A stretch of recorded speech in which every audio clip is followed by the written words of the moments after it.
Hello everyone. Welcome to our 12 days 12 use case webinar series. In today's webinar, we will be using one of the most popular community platform, Quora, to convert their website into mobile apps. We will be using Quora to demonstrate that you can use Twinr to convert any community platform website into mobile apps within just few minutes.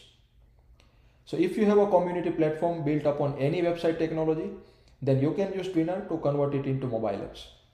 So now let's start creating mobile applications for the Quora website. Okay, so first step here is to create an application. So let's do that. So click on create app button here, and then we are going to go with the blank template because Quora doesn't really belong to any of these templates here. So let's go with the blank one. Application name is Quora. Application website. So let me bring up the website URL, which is this one. And then the industry is a community platform. And website platform, they have used Python for that.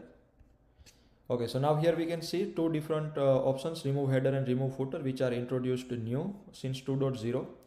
So since Twinr 2.0, we are launching Twinr automation engine.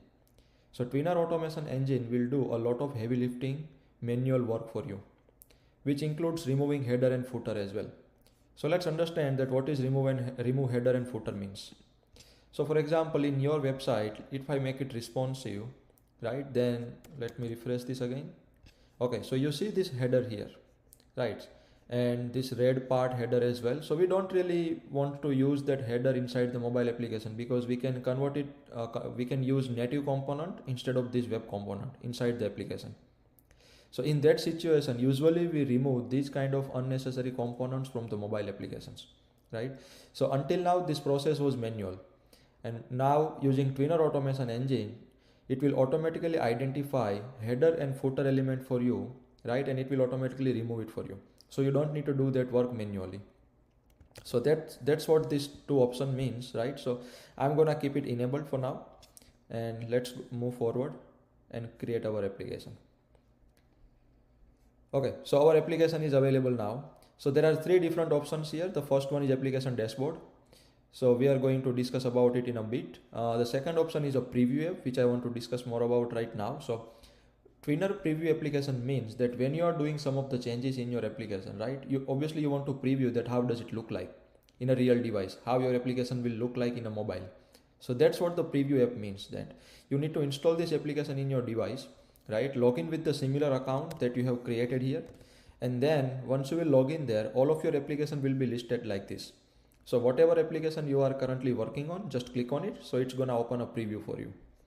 And then whatever changes you will be doing here, all those changes will be rendered there and you will be able to preview it.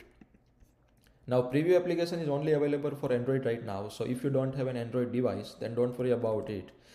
We do have a simulated devices as well inside the portal itself. So you can use that as well. So I'll explain about those simulated devices in a bit. Okay, and now third option here is to delete an application, which we don't, which is self-explanatory, so I'm not going to discuss it more. Okay, so now let's go inside our Quora application. Okay, so here we have a setup guide which says that first step is preview application, and which we already discussed about, right? Next three steps are branding, application theme, and customize screens, which we'll be doing step by step in a moment. Before that, I want to discuss about live chat as well. So while you are working on your application and if you need any help or you got stuck somewhere, if you have any questions or concerns for us, you can always reach out to us immediately via live chat option here. So you just paste a message here and someone will help you over the chat. Next is step-by-step guide to create your application. So we have a video tutorial series as well, where we have listed down all the videos with the step-by-step process to create your application and then customize it, publishing it on Play Store and App Store account. So we have covered everything in that video series. So if you are building your application first time on Twinr, then I would highly recommend using this tutorial series. Okay, so now let's start with our branding section first. Under the branding section, we have application info where we can see the application name. So obviously it's similar what we have entered while we were creating an application. So when user will install an application in a mobile device, that's how the application name will look like. So that looks perfect right now, so I'm not going to change anything. Now we have iOS bundle ID and Android package name here. So these two information is required when you want to publish your application on Play Store and App Store account. So I'm going to skip this information for now because it's not really required as of now. Now next is application icon. So whatever icon you will select here, it will become your application icon, and it will be displayed like this when user will install an application. So let me select an application icon here.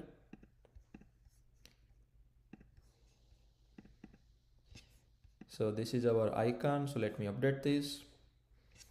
Yeah, there you go. Now let's go to the launch screen next. So launch screen means when user will open your application, the first screen they will see is a launch screen.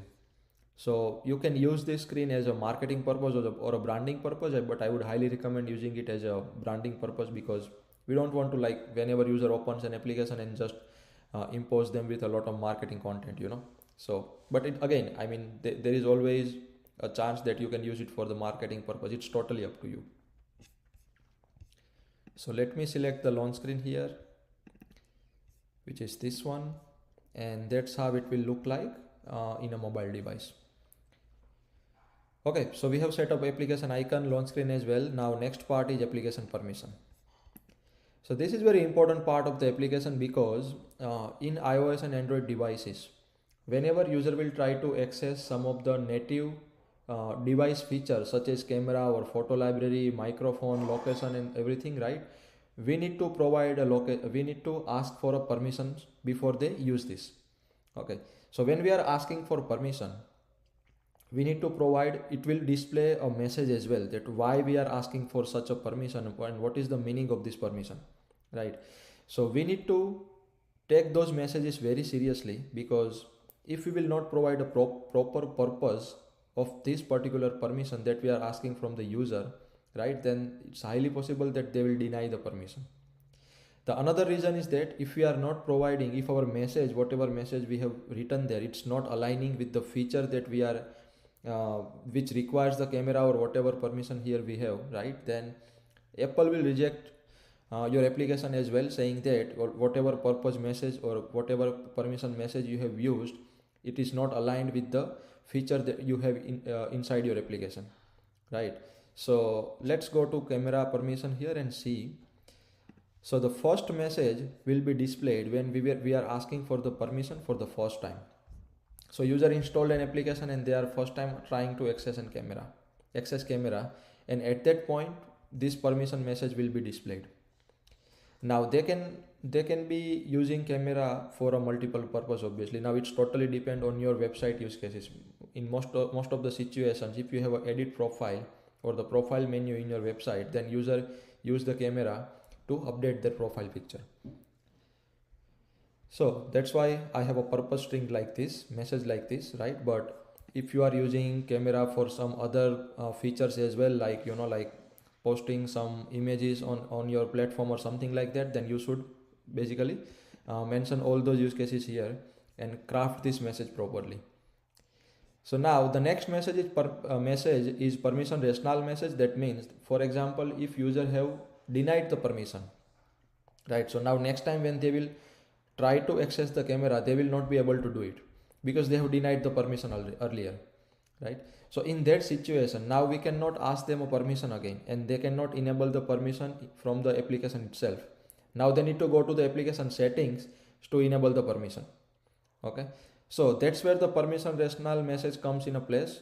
So whenever user will try to access the camera again with the denied permission status, okay, permission rationale message will be displayed in a pop-up in alert dialog, and this message will be displayed there with two buttons. One button is cancel and another button is settings button. So when user will read this message, they will decide to click on the settings button, and when they will click on the settings button, it will bring them to the application settings screen. From there, they will be able to enable the permission. So both these messages are really important. The first message is really important to convince user that why should they allow the permission, and second message is required if they have denied the permission, then how you can convince convince them again to enable the permission. So let me save it as a draft and enable this permission. Similarly for photo library as well. Microphone permission is not required for this one, so I'm gonna skip that. The next one is app tracking transparency. So app tracking transparency is really important permission and it's only for iOS applications. So the first use case of app tracking transparency permission is GDPR compliance. So for example, if you are asking for a cookie policies and cookie pop-up in your website, right, then obviously those pop-ups gonna be displayed in the mobile application as well. So in that situation, app tracking transparency permission is must. You have to ask this permission from your users, otherwise Apple is going to reject your application saying that you didn't ask for this permission. So that's the first use case. Second use case is if you are using advertising in your application, right, like Google advertisement. So in that situation as well, this permission is required. You must ask this permission. And the third use case is like if you really want to track your users, that how are they using your application, and basically you want to track them for the analytics purpose, right? Then also this permission becomes a necessity. So in all these three scenarios, you basically need to enable this permission if you have an iOS application. Okay, so let me enable this permission again and then save it as a draft. And then location permission again, which is not required for this application, so I'm gonna skip it again. Okay, so we did set up our application permissions as well for whatever required permissions we have. Now next part is application theme. So before going to application theme, now let's preview our application and see that how does that look like, right? And based on that, basically we will be updating our theme and all those things. So let me open my preview here and reload the screen so I can see my newly created application. So you see I have created my application listed here. So let me click on it. I can see my launch screen first and then the application content here. Okay, so now I have my first homepage listed displayed here, right? This top bar is a native navigation bar. The bottom bar is not visible right now because we have created only one screen. So once we will create multiple screens, the bottom tab bar will be enabled automatically as well. Now, what is the purpose of application theme? So application theme means whatever native components you are using in your application, right? You want to align those native components theming with whatever you are following on your website as well.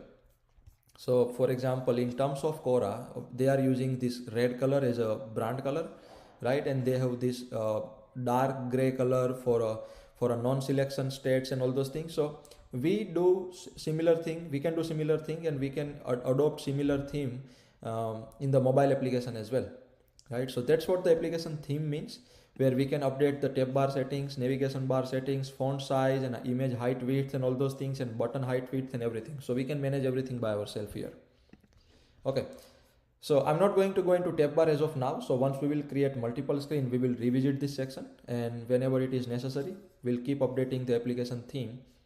But for now, for the navigation bar here,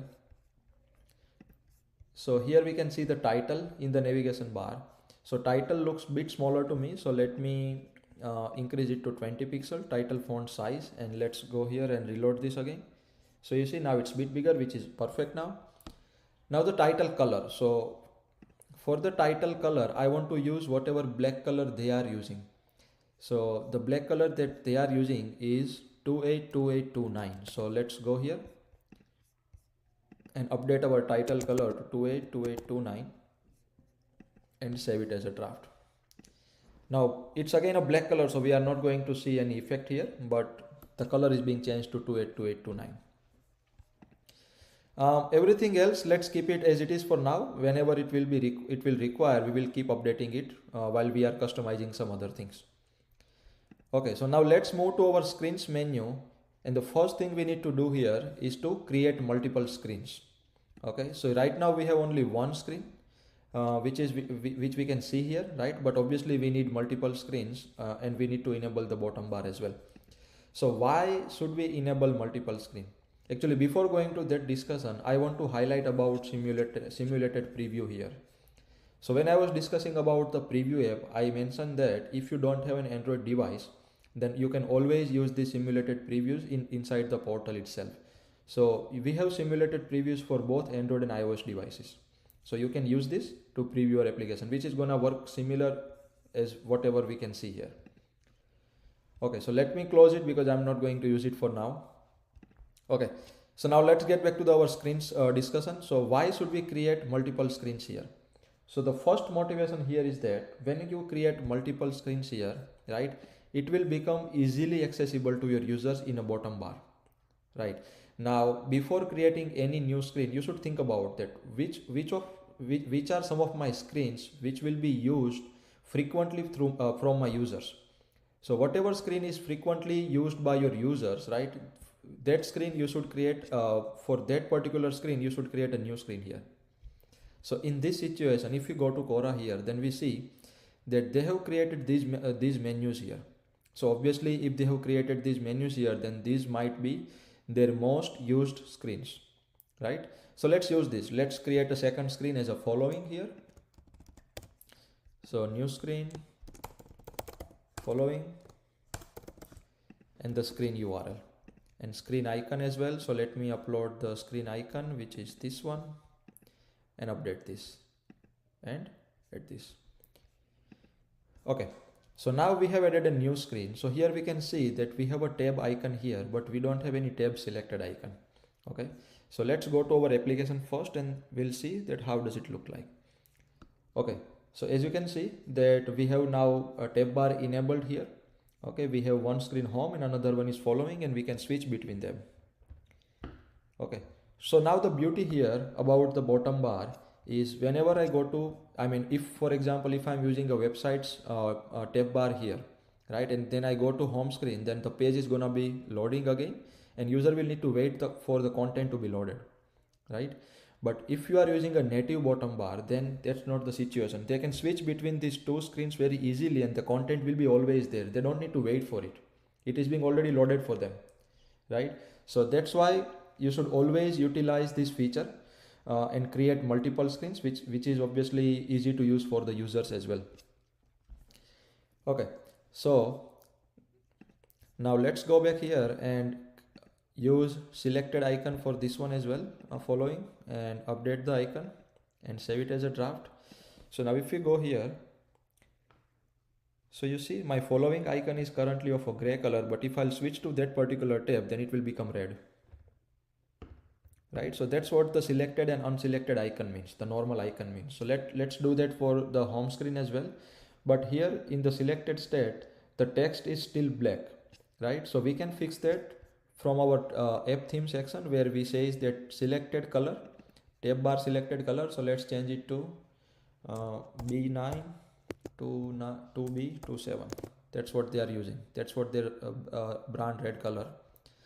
Now for the gray color, for the unselected state, they are using this color 636466, dark gray color. So let's update it as well. So now let's again go back to screens and let's preview it as well.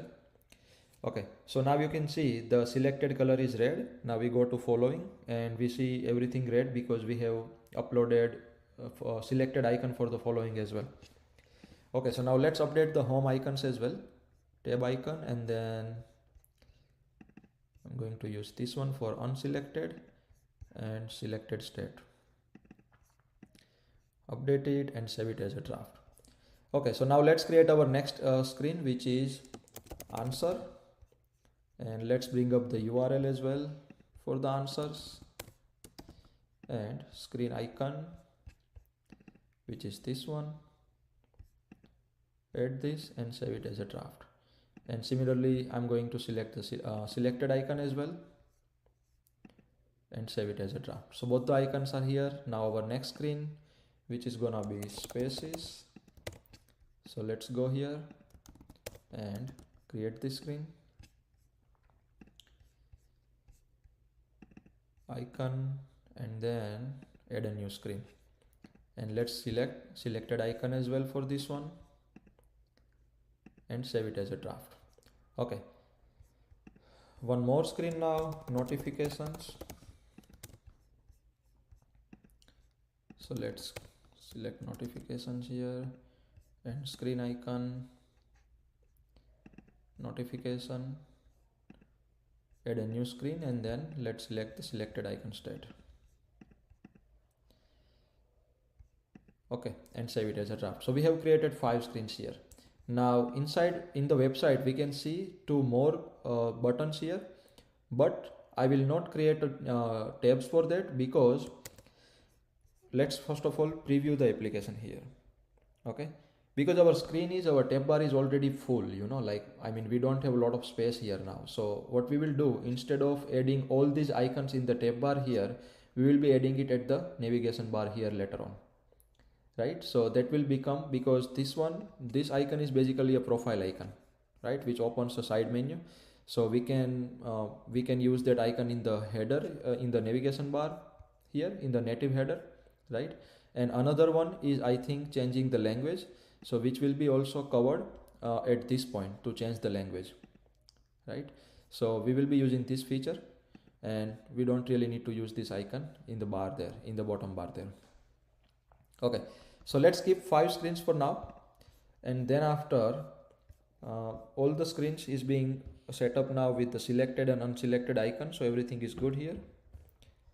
So both, all the screens are good. Now the next part is, obviously we have mimicked, we have created our own native navigation bar here, right? So we don't really need this header anymore, right? So what we need to do now, we can remove that header, and to do that we just need to click on this little arrow icon here and find out the unique element of this particular element. So if we see here, then this element, this header element inside is in this div class, div element here, right? And the unique identifier looks like q sticky is a unique identifier of this one. So you see it's being used at only one place, so obviously it's unique to this particular div tag. So let's copy this class name and go to our portal.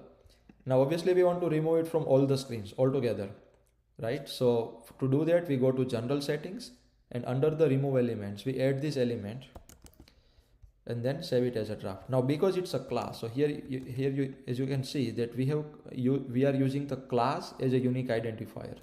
So when we use a class as a unique identifier, right, we need to append dot at the start, and that's it. Save it as a draft, and now let's go to our application here and reload this. So you see we don't see that element anymore, right? So now we have our native bottom bar at the in the application, and we did remove the one from the website.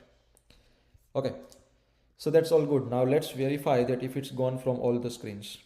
So it's gone from all the screens, so we don't need to, because we did apply it and under the general settings, so these changes will be applied throughout an application. Okay, now what will be the next thing here is that obviously we need to add the profile button here, right? Because we did remove the website's header here, and that header had a profile icon there. Okay, so let's do that. So first of all, I want to add that icon on the home screen, right? So we will go to the home screen, and each and every screen has its dedicated navigation bar. So navigation bar here, and then we have a navigation bar buttons here. Okay, so we can add button on either on the left side or on the right side. So for the profile, I want to add that on the left side. So let's add a left side button. Now which button we should select here? So let's go to our website. Now when we click on this one, this particular icon, right, it's basically opening this sidebar, right? Now we cannot use linker button for that, because linker is basically just a link that on click of that button it's gonna open one link, right? So we don't want to use it because it's opening a sidebar here. Probably what we can do, we can use tag selector button here. So tag selector button means that it will be a native button, but when we will click on that button, basically it's gonna do the similar thing that this on the click of this button is doing, right? So to do that, what we need to do, we need to find out the identifier of this particular button, because we need to mimic the behavior of this button, right? So let's do that. Let's select this button, and it's, I think so, this one. Let's see what could be the unique identifier of this one. Photo style box looks like this one. This is a unique identifier. Let's verify. So it's being used at multiple places, but I think all those places are basically using this one. So looks like we are good. So let's go to tag selector, button icon. So from the general icons, I can select one user profile icon like this. And then because it's a class name, again we will be adding dot at the start and save it as a draft. So now let's go here and reload this and click on this icon, and you see basically it's opening the sidebar here. So we mimic the behavior here. Yeah, so everything is good then. So we did mimic the behavior. Everything looks good. Now the next thing, obviously you see that we have this add button here to add questions and answers. Add questions here, right? And create a post here.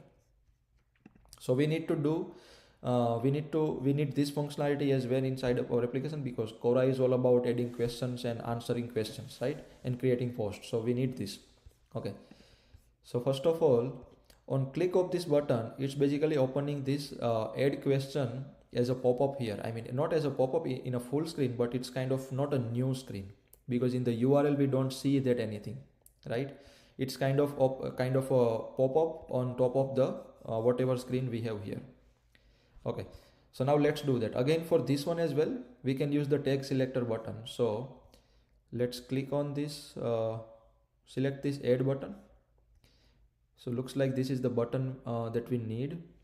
Now let's find out the unique identifier for this one. But I think there are a lot of class names here, but instead of using a class name, let's use area label here, because add question is obviously gonna be unique. So you see that it's not being used anywhere else in except this one. Okay, so let's copy this and go to home screen again. We are already in the home screen, and on the right hand side, let's add one more tag selector button from the general icon. Let me see if we have any plus. Yes, plus icon here. And then now, because it's not a class name or it's not ID or anything, it's not a tag name itself, it's kind of the tag property, right? So whenever we use tag properties like this, we need to wrap it inside the square bracket and like this, and add this button and save it as a draft. So now let's reload this one. We have this plus button here. Let's click on it, and you see we have a plus button. On click of that plus button, it's doing the similar thing as well. Okay, so we did mimic both the behavior, so everything looks good now. Okay, so now another thing is I found that basically on their website they are using kind of a left alignment titles, right? So let's do that as well. If you want to move all the titles to the left alignment, home, following, answers and everything, right? So what we need to do, under the navigation bar we have a title position here, so we can change it to left.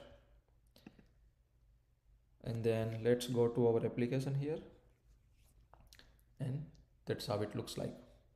Similarly, we need to go to following as well, navigation bar, and change it to left side. Save it as a draft. Answer, navigation bar, and then spaces and the navigation bar title position to left, and for the notification as well. Okay, so now let's reload this.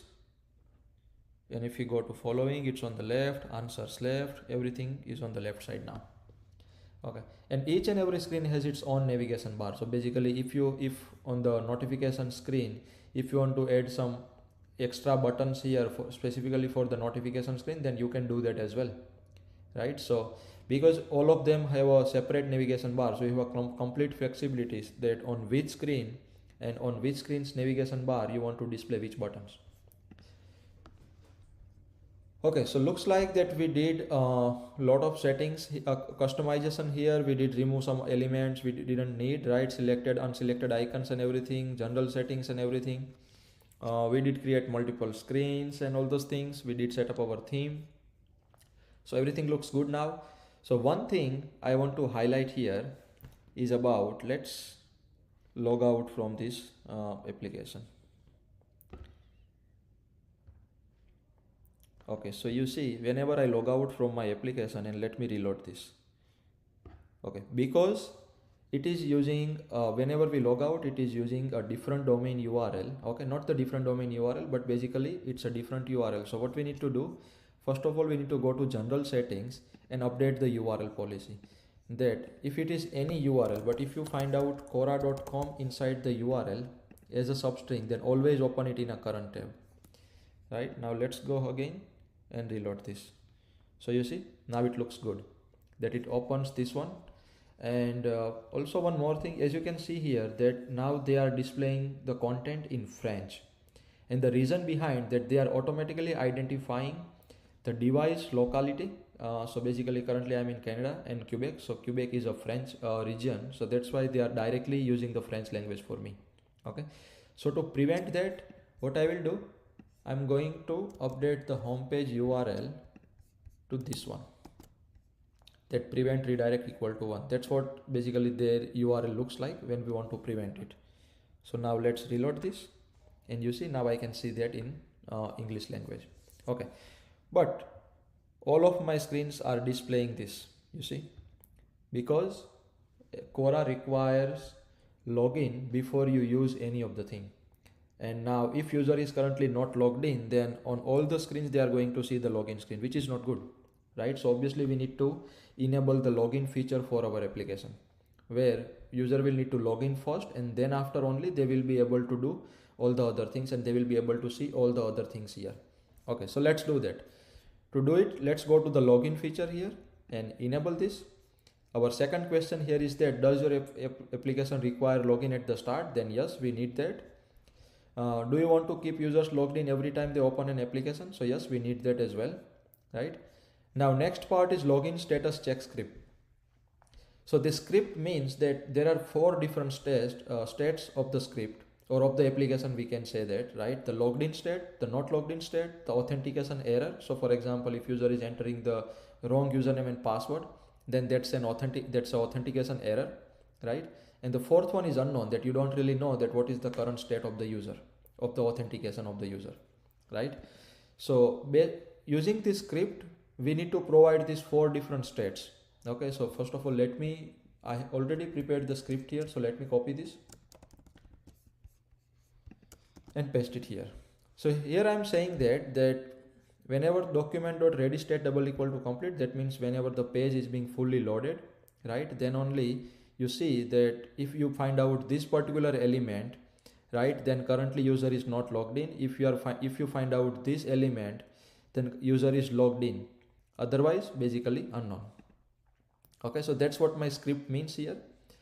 Now let's go to the next part, which is login page selector. So we need to provide the login form selector here, submit button selector here. So selector means the unique identifiers of the login form, submit button, username, and the password field. Okay, so let's go to our website, and now let me log out from here as well. Log out here, and I don't really want to, just a minute, let me use that prevent redirect URL for me as well. Okay, so now let's click on the login here, and we see the login form like this. So let's find out first of all the login form selector. So we select this form like this, and let's go inside. So we have this header element here, we have this email element here. So it looks like they are not using a form here. All those input fields are outside of the form. So that's fine. In this kind of situation, what you can do, instead of providing the form identifier, you can just provide the email field identifier in the form. So let's find out the email field identifier first, which is input here, input field, and I think the ID email, that's what we need. So ID is always unique. So whenever we use ID, we need to open hash at the start. So hash email, and that's gonna be similar for the username as well, right? Now let's find out for the submit button, which is gonna be this login button. And if we, sorry, this login button, so I think it's this one button here. And for the button, what we can see, okay, looks like we don't have anything, any unique identifier for the button. Either we can use type button, or we can directly use the button because there is no any other button here on the screen. So button tag name itself is gonna work as well. And for the password field, let's again go here and find out. Looks like it should be password. Yeah, there you go, password. So here's and password, and save it as a draft. Okay, so we did set up the general part of the login feature. Now let's go to the login page. So here we need to provide the login page URL. Okay, so it's gonna be this one, and any other page URL which requires login to open. So obviously we need to provide any URL or any screen or any page which requires a login. So on Quora, I saw that they have a profile page which requires a login, right? So we need to provide this kind of URLs to verify that currently user is logged in or not, because if we will try to open a profile page and if user will keep and if they will keep on the profile page, then they are currently logged in. But if it will redirect them to the login screen, that means their authentication is not valid right now. Okay, so let's save it as a draft. Go here and reload this.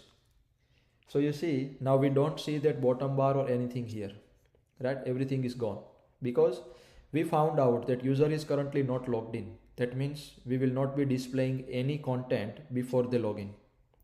So let's enter our account, my username password here. So this is my username. My password is gonna be,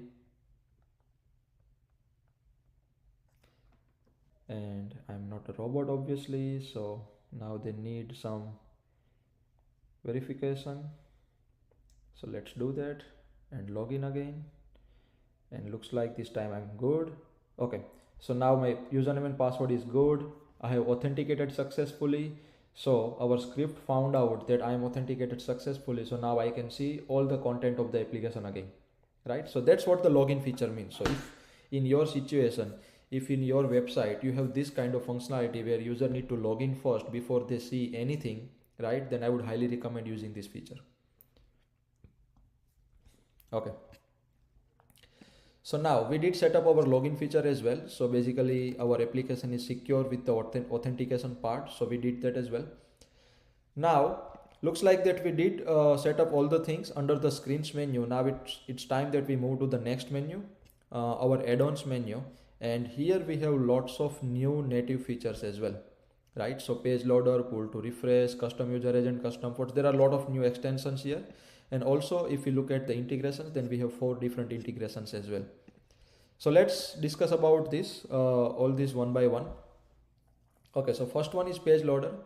So let me explain that what the page loader means there. So for example, when I reload the screen, so you see this white loader there, right? So that's what the page loader is.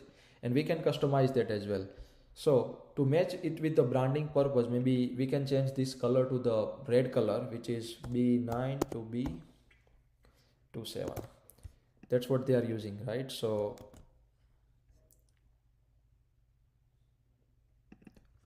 B9 to B27, that's what they are using. So let me save it as a draft now and then reload this. So you see now it's of a red color. And also on top of that, you can customize the stylings as well. Whatever style you want to use from here, you can do that. There are 45 plus different styles that you can choose from. And also you can increase the loader size. Right now the default one is 50, but you can always increase it to whatever based on your theming or whatever you like, you can increase it. Okay, so let's move to our next one, which is pull to refresh. So let me explain what's the pull to refresh means. So when we pull down the screen here, we can see this refresher, right? So that's what the pull to refresh means. So when I pull down and release this, it's gonna reload the screen again. So that's, we can change the color of this pull to refresh element as well, which is again native, right? So in their website, if I'm not wrong, then they are using one gray color. So let me use that gray color here, 636466, if I'm not wrong. Yeah. And let's go here and reload this. And now let's pull to refresh. So you see now it's of a gray color instead of a black color.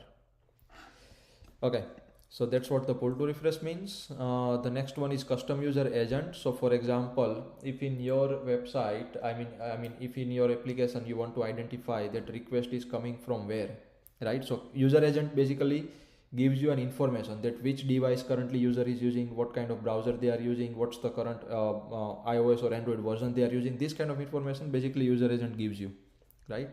So if you want to add some extra information to the user agent, or if you want to customize it based on your requirement, then that's where you use this feature. Okay. Now next one is custom fonts. So we are providing 1400 plus different fonts that you can use from. So custom font means that obviously we are using a lot of native components here, right? So whenever we use native components, we need to match or we need to customize these native components with the whatever font style we are using in our website. So to do that, we are providing this custom font feature where you can select from 1400 plus different fonts. So in Quora, I saw that they are using kind of Roboto font. So let me select it and save it as a draft. And that's it, done. So now all of my fonts are actually changed to Roboto. All of the native fonts. Your website fonts are already Roboto, but your mobile applications are also following the same thing now. Okay, it's pretty easy to set up. No internet view means whenever there is no internet inside a mobile application, right? It's gonna display this nice beautiful no internet screen instead of displaying anything else. So you can utilize this feature as well. App review, which is one of my favorite feature, because for any application, for any business, the more reviews you have, the more trust factor you can generate for your users, right? So using app review feature, basically you can ask your users for the review inside the application itself. So it's not like they need to go to App Store or Play Store and then find out your search for your application and then write down a review there. Instead, you can ask for a review inside the application itself, right? So let's enable this feature. And here we need to provide the app review schedule. So this schedule means that when should we ask for the review? Okay. So this schedule basically depends on the application open counts. So for example, if I'll write down 5, 10 and 15 here, that means when first time user will open application for 5 times, okay, we will be asking them for a review. Now next time when they will open it for 10 times, we will be asking them for a review, and then 15 times. So if user will provide a review on this ask, for example, after 5 times we ask for the review and user did provided the review at that point. So all these schedule will get discarded. It's not gonna ask for the review again. Okay. And if not, if for example user will not provide a review on the 5th app open, right, then it will gonna again ask it at the 10th app open count. So based on your application usage frequency, that how your users are using your application, how frequently they are using it, right? So based on your use cases, you can decide that what's the app review schedule or what could be the ideal app review schedule for you. So for now, let me keep it 5, 10, 15 and save it as a draft. The next one is app onboarding, which is again a really good feature if you want to, provide or welcome your users with a nice onboarding screen where they can get a good highlight of what they will be able to find out inside the application. Like you want to highlight certain important features or something like that. So app onboarding basically it will be a slider screen with a different animations like this. You see, that's what the app onboarding looks like. So we have 8 different styles here that you can choose from, and you can decide your own content and customize all the things here. Okay, multi-language. So we are providing multi-language support for 136 languages, and all those languages are auto-translated. So whatever language you want to support for your website, right, you can use this feature.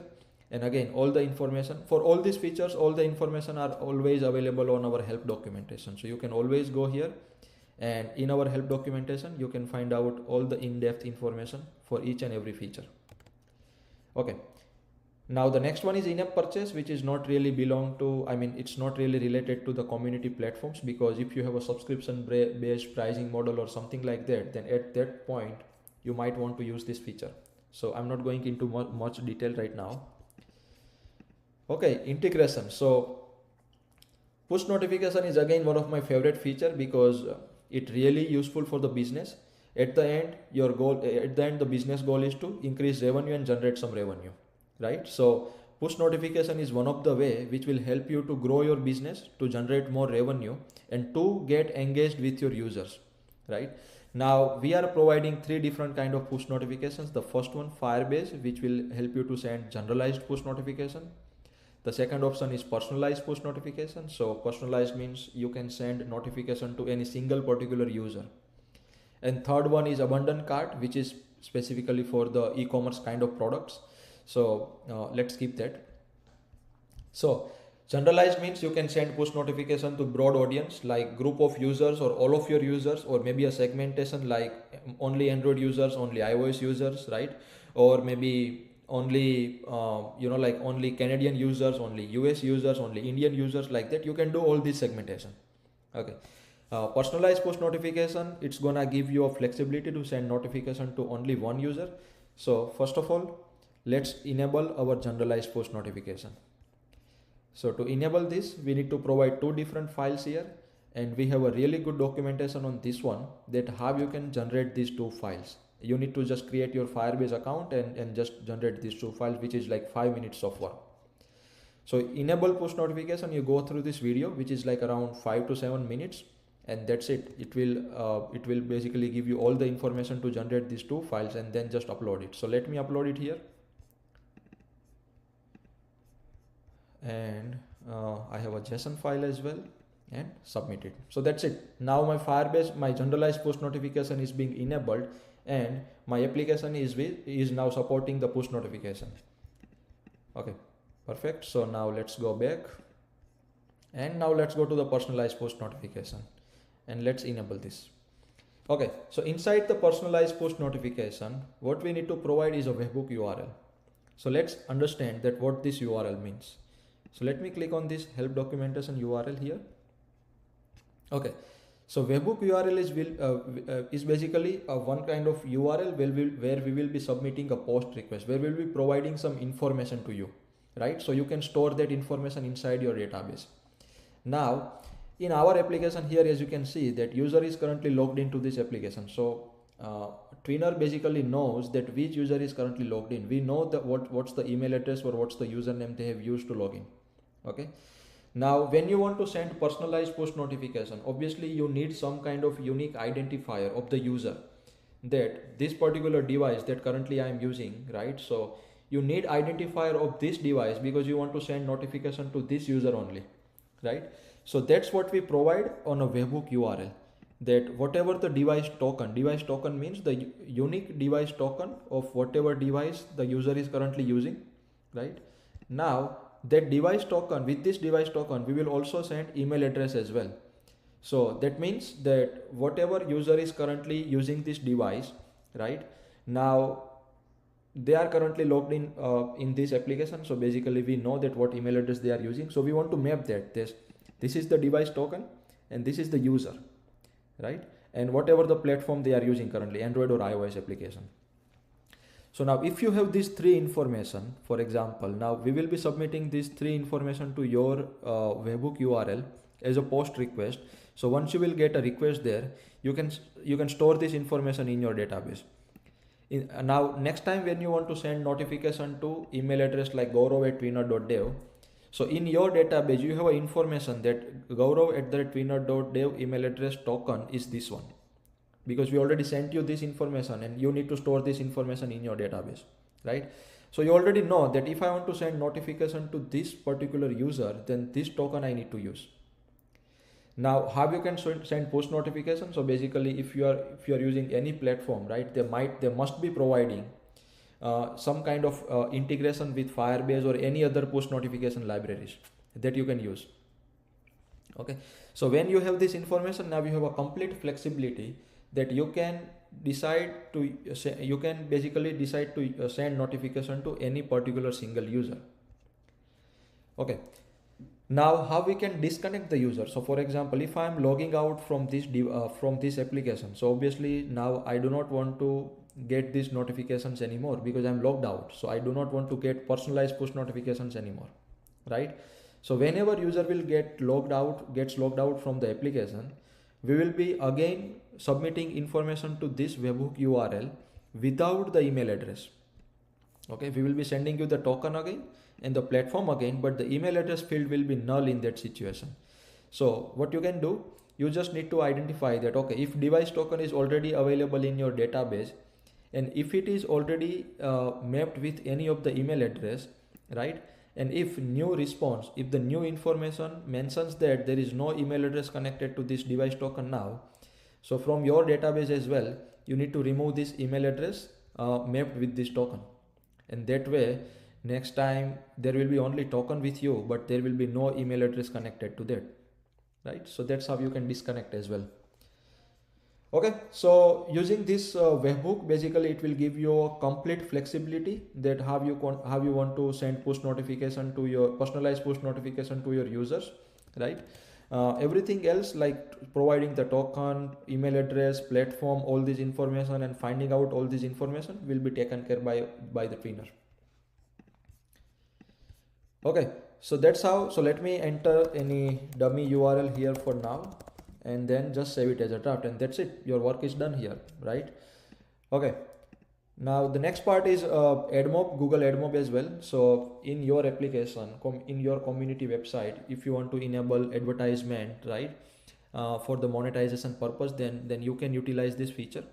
So we do provide 3 different kind of advertisement support. So first one is banner ads, which is very popular. Second one is interstitial ads, which is again very popular.